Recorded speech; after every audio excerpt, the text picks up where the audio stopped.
punishment lies in the woods. Greetings, lovers of mystery, as we return back to the elusive town of Everhaven. After the end of the first day, a new normal has been set for the magically displaced citizens. But following Richard Brooks and Susan Mallow's encounter with the kitchen cryptid known as Zuba, the unknown will only prove to further reveal itself. As our tale continues, we'll return to the beginning, but this time alongside a young person known as Cletus Hansen.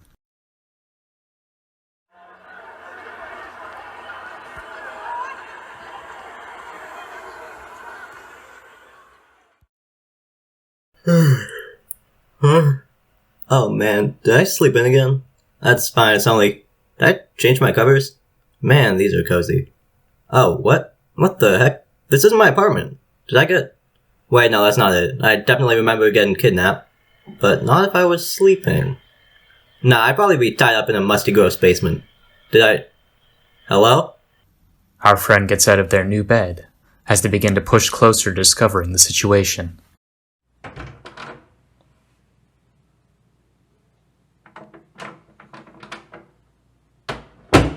This is weird. Hello? This is definitely somebody's house, but why is... Oh, what? Cletus discovers a letter next to a photograph. Employee of the month? Where that's... Wait, yo, I don't work at a pretzel shop. Oh, sweet, a letter. Cletus opens the sealed envelope and decides to start reading it out loud. Cletus Joyce Hansen, 18 years old, non-binary. Who wrote this? Has someone been stalking me? Wait, employee of the month at Pretzelhaven? Address 544 Oregonial Lane? Dude, where am I? Cletus drops the items to the floor as they run to their front door, hastily unlocking it and running into the streets where they're met by hundreds of others. Oh, what? Is this a parade or... We're going to town hall, bud. Huh? Listen, excuse me, my name's Cletus and I just woke up in... Woke up in that house, yeah? And it's not yours? Yeah, exactly. How do you know? Look, I'm sorry to break the news to you, but you and I, everyone out here is the exact same. We've all been taken from our homes, so we're gonna go and try and figure it out. Sound good? Oh. Yeah. Okay, I'll follow you then? As Cletus makes their way towards the hall, they see faces of fear, grief, and confusion. In their own mind, they can't help but wonder. Did I die? Hundreds, if not thousands of people waking up in fancy new homes waiting for them? Nobody knows each other? But last night, what was I doing? Hey man, my dog gets lonely when I'm out for too long, so I'm gonna head home early. Word, I'll see you Monday morning then.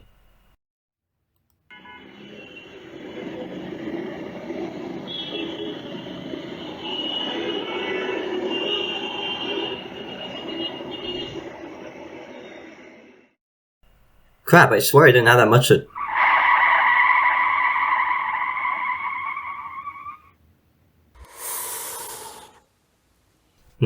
No way, come on, that can't be what's happening, can it? Hey buddy. Oh yeah, who's a good boy? Sorry I'm late, got dizzy so I had to pull over and call a cab. Mom's gonna be cheesed when she finds out.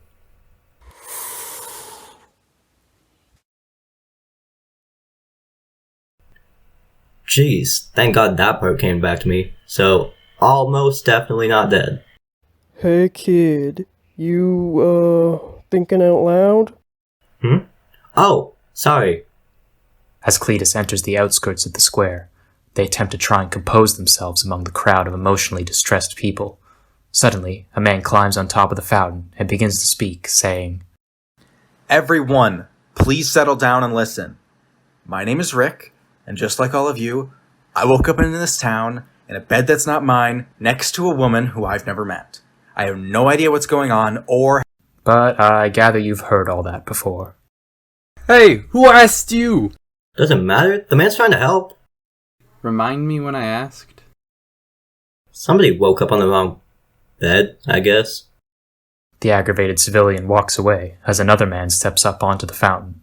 I agree with the boy. For the past hour, people have been screaming and crying rather than trying to get things done. Luckily for you all, we don't need to worry. According to this town map, following the main street all the way out reaches the town's limits. We've also got payphones, so anybody who needs to call for a ride can do so. Does he sound familiar? He should. As you know, from here, Frederick and Richard attempt to guide the civilians out of Everhaven. Thwarted by unknown means, the townsfolk all return to their newly assigned homes and begin to look into the lives given to them by whatever brought them into this strange town. As the day goes on, Richard and Susan discover the strange cryptid in their kitchen, but, held back by their own extreme emotions, don't seem to consider that they aren't the only ones who will meet a strange new being. Throughout the night, there are only sightings of the creatures, and rumors begin to stir by next morning. Good morning, scary prison town, and good morning hot cocoa that I didn't have to pay for. Guess this place isn't a weird dream. Oh. Cletus realizes quite quickly that the complimentary hot chocolate machine wasn't quite enough to sustain their body, and thus they decided, I gotta go grocery shopping. I don't have any money though. How... is there even an economy here? Perhaps. As Cletus makes their way around town searching for a grocery store, they notice a particularly frightened individual. Hey, morning, town assigned neighbor. You look pretty shaken. You okay? Huh? Oh, morning. Yeah, I'm okay. Okay. Oh, hey, do y'all know if there's like a farmer's market nearby? Oh, yeah. Just a block south of Main Street, but the people assigned to run it are still figuring it all out. Cool, thanks. Hey, are you sure you're okay? You seem pretty shaken. You don't have to tell me if you don't want to, but... I saw a monster last night. What? A monster? Yes, it was a horrible-looking creature, roaming the streets, rummaging through my dumpster. Are you sure it was a monster? That could have just been an animal, like a raccoon? I'm certain it was a monster. It looked kind of like a deer, but with these awful hollow eyes with glowing blue. I don't want to come across as insensitive, but are you 100% sure that's what you saw? I mean, an actual monster?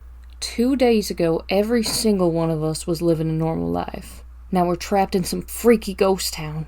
You think monsters is too unbelievable? No, You're okay, right? You did see something supernatural. I doubt it means any harm. We don't know where we are. Maybe it's an animal that lives near here? Maybe. I didn't sleep well last night, and being away from my grandkids is really hard. So maybe my mind just turned a normal deer into something else.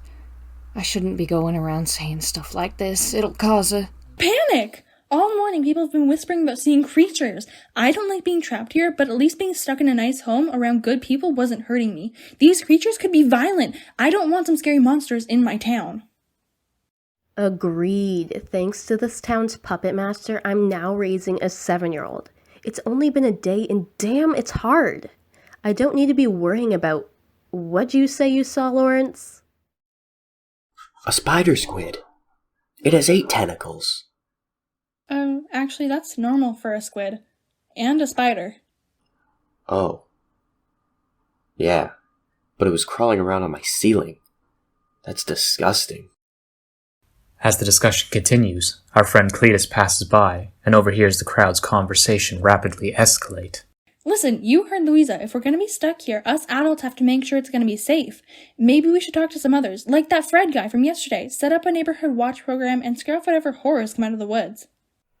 Oh no. At this moment, Cletus spots the civilian they encountered earlier. Hey, we talked earlier. Oh. Hello again. Could you show me where you saw that creature you told me about? I suppose so. I want to stay for the rest of this meeting, but meet me where we spoke earlier in 30 minutes. Sure thing. 30 minutes pass, as time normally does. There you are. Yes, it was just around back here. Okay, and you saw it going through your garbage? With my own 2 eyes. Okay, thanks. Why did you want to know? I'm gonna go do some searching.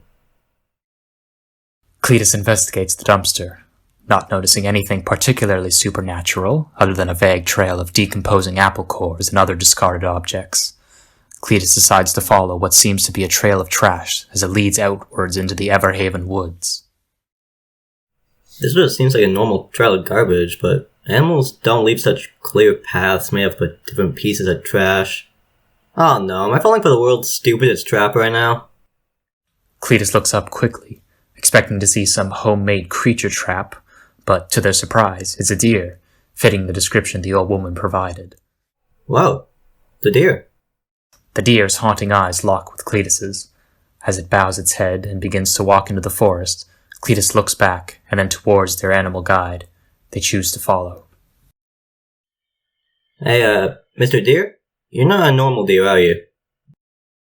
Seemingly being a deer, it does not reply. Cletus continues to follow the deer along a rushing river, down a steep slope, into the deep woods.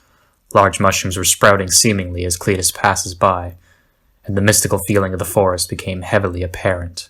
Okay, this is getting freaky. Hello? Where are you leading me? In a clearing behind the tallest pine tree Cletus has ever seen, the strange deer walks behind an oak tree, in the center of the clearing, seemingly vanishing. What on earth? Where'd you go? As Cletus takes a single step forward, the ground shakes. The tree bends forward as the leaves on the ground begin swirling, and the branches of the tree begin to entangle themselves, seemingly braiding together a familiar shape.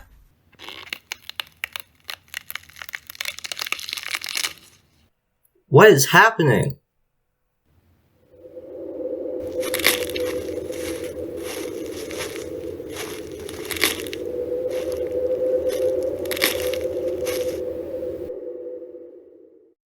The branches tie themselves into the antlers of a deer, as the pearlescent skull emerges from within the tree, being crowned by the oak antlers.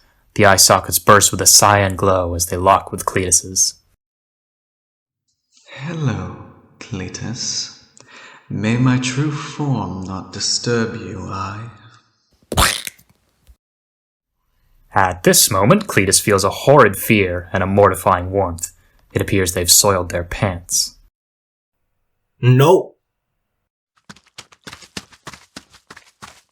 Our friend flees in a rush of fear and deep embarrassment, witnessing countless more glowing eyes of different shapes and varieties watching them as they escape back into town. Not today, not today. Dang it, I hope there's more pants in my drawers.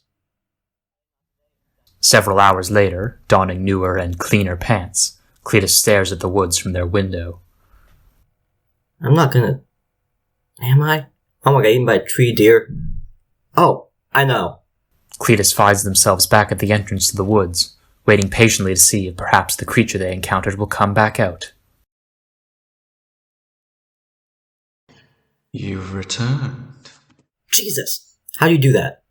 I mean, yes, I'd like to talk to you, maybe ask a few questions. Why do you believe I would be interested?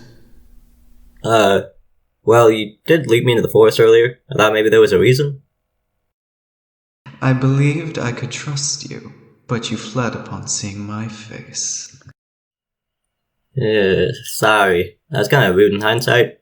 I have something that might change your mind, though? Cletus pulls out a box of crackers. What are these? The creature rises and hovers its neck above Cletus's, inspecting the offering.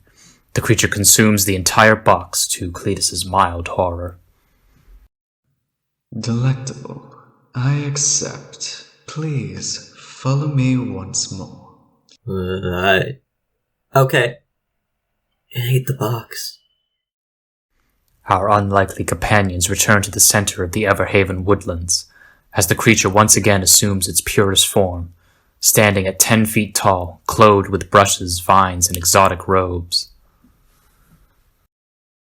Cletus, I am the Laun, guardian of the woodlands that surround Everhaven, and protector of all my fellow creatures of the unknown. Whoa, I'm honored? Protector from what exactly? Anything that would seem to harm them. You see, your reaction to my true form was not the worst my fellow cryptids have received.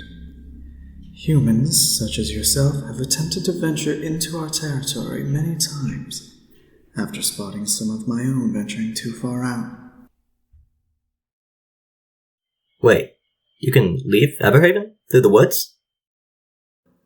We can, but not you. No human has ever been able to enter Everhaven. Not through main roads, not through the woods. I would imagine that given your situation, humans would not be able to leave it that way either. Oh man. Hold on. So, Everhaven exists in real physical space. That rules out a pocket dimension sort of deal? I do not know how much I'm allowed to share with you, but yes. What do you mean allowed? I'm afraid I cannot tell you, should I ever be interested in sharing such information. Please, allow me to introduce you to some other creatures of the woods. The Lawum guides Cletus down into the valley, where a plethora of creatures mingle, walking mushrooms, six-legged birds, creatures more complex than one could imagine. Among this crowd of creatures is one that appears familiar to Cletus. Bigfoot? Holy cow. Sorry, Mr. Foot? Or, what do I... Contain yourself, Cletus. No sweat, Lowy. If the kid's with you, he must be. They? Ah, thanks. Oh, shucks. Oh, my bad, friend. Don't sweat, it happens all the time. I was just gonna say, you must be pretty chill to be getting a guide from the big scary guardian in the woods. You can call me Big. That's what most others do. Okay. Nice to meet you, Big. Come, Cletus. You see, the creatures of Everhaven, such as myself, have lived here for thousands of years. This region especially is quite the hot spot for the supernatural. I myself have been alive since the first tree began to sprout upon the planet. I breathe life to the forest and my dear friends. I keep everyone safe in our rightful home. That's pretty cool of you. I got you must be pretty on edge about all the humans suddenly popping up in town then, huh? Indeed. I've been assuming my smaller form to perform reconnaissance and learned if these humans can be trusted. I have yet to reach a verdict. I wouldn't say so. I heard a bunch of them talking yesterday about forming a group to keep monsters away. Typical. They fear what they don't understand and resort to their primal ability of problem solving. Destruction. Yeah. For what it's worth, up close you aren't even that scary. Oh, please, feel no regret for your initial reaction. I was testing you, and I certainly don't anticipate you returning to find me again. I've noticed you've been very accepting of me and my kind. Most would be horrified consuming all of this at once, especially after being recently taken from your normal life. Well, I guess I can relate to your situation, so that makes it easier not to fear you. Lots of people see me as a cryptid too. This is not a boy or girl. When I came out, I lost family, so many friends. People who I thought loved me treated me like I was a monster just for wanting to be me. I'm sorry for this pain you've endured. It appears we do have that much in common. Then, Cletus. The Lawum extends its large wooden hand towards Cletus. You can be part of my family. They will always show you love for being who you are. Cletus finds themselves shocked. They wipe away a single tear and meet the Lawum's hand with their own. I'd like that. Thank you. The Lawum resumes its deer-like form and allows Cletus to ride upon it as it brings Cletus back to their home.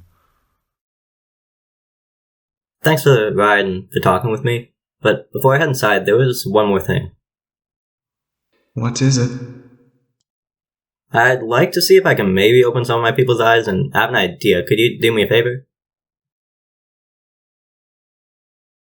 The following morning, Cletus awakes. They check out back and discover that the Lawum delivered on the favor. In town square, several of the adults have gathered a small crowd to explain their idea of an anti-creature neighborhood watch. Hey, stop for a second. Excuse you, we're having a meeting. Yeah, I know, this is important. There should not be any sort of anti-creature program. We do not need one. Yes, we do. We know nothing about these creatures. They could be dangerous. They could kill us. You know nothing. They aren't dangerous. This is their home. They were here before any of us got here. If they were here first, that means they probably took us here. That doesn't even make sense. How and why? How vile, stealing us from our lives and giving us nice homes, perfect jobs, and literally not harming us. We were taken from our families. Yes, Yeah, but that's nothing to do with this. These creatures don't mean us any harm, and I think putting together a creature watch is only going to make things worse. This is their town, we need to learn to share. But they're terrifying.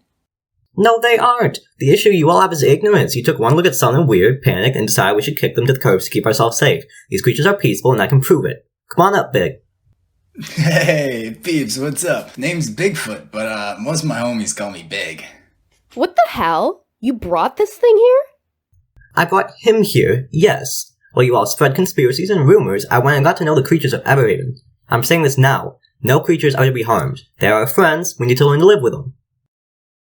You know what? They're right. Maybe these creatures really don't mean any harm. Sure, it's jarring, but we have to learn to adapt if we're going to live in this town. Yeah, if any of us can somehow cope with being stuck in this town, I know we can all learn to live among cryptids and learn from them. Fine, I guess we'll forget the program for now. But you can't expect us to instantly warm up to any of these... Bigfoot lips up the civilian in a large embrace. I'm covered in fur, so I'm great at warming people up. You'll never be cold again with me, your new best friend. No, Oh, Lord. Hey, though, look, the kid's right, but there's barely 20 of us gathered here. If we're all going to live in harmony, we need to find out if this town has a mayor so that big decisions aren't just being decided by whoever stands on the fountain and shouts the loudest. Huh. Yeah, I agree. The cryptids already have a representative. It's not a bad idea to get one of our own. Agreed. Yeah, okay. Some of the civilians begin to spread the word about a potential election. Meanwhile, Cletus goes home to relax. As happy as they are with how the day's events went, their mind lingers on the knowledge that they don't know what's happening in the outside world, or how their dog is doing. They spend the rest of the day within their home, until later in the evening, they hear banging on their bedroom window.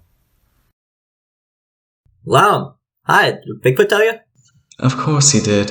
He's very excited, as are the others. Many of my people refuse to enter the town, and don't wish to change that for you humans. But I can guarantee you that many more of us are pleased that we'll be able to form bonds with you for the duration of your stay. Wait, duration? Do you think there's a chance we'll be able to leave? There's only so much I am allowed to tell you, Cletus. And even then, only so much that I truly know. But I believe if you were brought here, it must have been for a purpose. So once that purpose is fulfilled, We might get to leave. Thank you. That kinda makes me feel better. thank you, Cletus, for your companionship and for what you've done to unite humans and cryptids. I am intrigued to see how this new bond will grow over time. Good night. Good night. Cletus decides it's time to sleep at last, until they hear strange noises.